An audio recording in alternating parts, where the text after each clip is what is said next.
Now in question number 2 क्या बोल रहा है?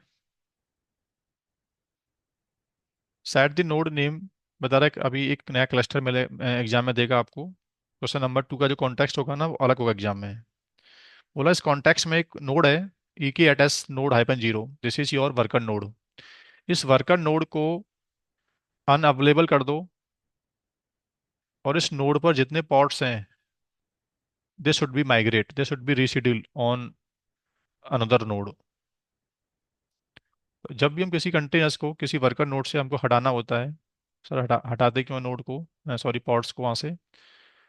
रीजन हो सकता है मेंटेनेंस, मुझे एक वर्कर नोड की पैचिंग करनी है या मुझे क्लस्टर में से उसको निकालना है बाहर। तो पहले उस पर करंट जो वर्कलोड चल रहा है मेरा ना, उस वर्कलोड को आई नीड टू ड्रेन। इसको ड्रेन बोलते हैं हम लोग। ड्रेन से क्या होगा, नोड अवेलेबल स्टेट से अनअवेलेबल स्टेट में चला जाएगा। अपकमिंग पॉड उस नोड के ऊपर बन नहीं सकते। यहाँ क्वेश्चन डाउट रहता है स्टूडेंट को कि कॉर्डन और ड्रेन दोनों में क्या डिफरेंस है फिर। मैंने सुना है कॉर्डन कमांड से भी क्या होता है, कॉर्डन कमांड से भी नोड के ऊपर पॉड शेड्यूल नहीं होते। कॉर्डन से क्या होता है, लेकिन जो चल रहा है वो चलता रहेगा दोस्तों। अपकमिंग पॉड नहीं बनते बट जो एग्जिस्टिंग से वो चलते रहेंगे। ड्रेन से क्या होता है, ड्रेन एग्जिस्टिंग को पहले हटाएगा और देन उस नोड को कर देगा अनअवेलेबल। अपकमिंग पॉड भी नहीं बन सकते और जो एग्जिस्टिंग है वो भी वहां से माइग्रेट कर देता है उनको।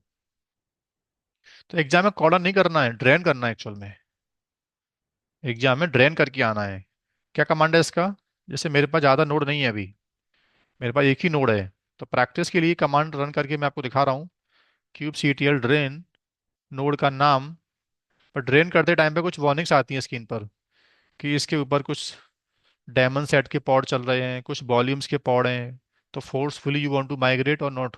तो ऐसे एग्जाम में भी क्या होगा, सेम ऐसे वार्निंग्स आएंगी आपको। तो वार्निंग्स में जो भी आएंगे एरर, सेम एरर्स को आपको उठाना है ऐसे, और इस तरह से आपको कमांड रन कर देना है। एग्जाम में एक ऑप्शन और देता है, hyphen hyphen delete diamond set करके ऐसे, sorry hyphen hyphen delete empty directory something ऐसे करके एक वार्निंग आएगी स्क्रीन पर। तो सभी वार्निंग्स को आगे इग्नोर करते जाना इस तरह से। ड्रेन नोड हुआ कि नहीं सर, कैसे मालूम चलेंगे? इस कमांड से आपको दिख जाएगा। गेट नोड कमांड जब एग्जाम में चलाओगे आप लोग, तो शेड्यूलिंग डिसेबल्ड स्टेटस में आना चाहिए। अब इसको इस एग्जाम में इसी स्टेट में सिस्टम को छोड़ के आ जाना है। बट लर्निंग स्टेज से आपको जानना है कि सर मुझे इस नोड को वापस रेडी स्टेट में लेके आना है, तो इसकी पैचिंग हो चुकी है, इसकी मेंटेनेंस हो चुकी है, मुझे वापस इसको नॉर्मल तरीके से यूज करना है। तो अब कर दो उसको uncordon. Uncordon, it become normal worker node. ये वापस क्या हो गया, नॉर्मल रेडी स्टेट में आ गया। अब इसके ऊपर नए पॉड बन सकते हैं। तो बहुत सिंपल एक सिंगल लाइन का आंसर था ये एग्जाम में। एक वर्कर नोड होगा, उसके पॉड्स को दे वांट टू रीशेड्यूल, तो आपको ड्रेन करके छोड़ देना है, दैट्स इट। इसके बाद कुछ भी नहीं करना है। So this is question number 2 solution. Thank you.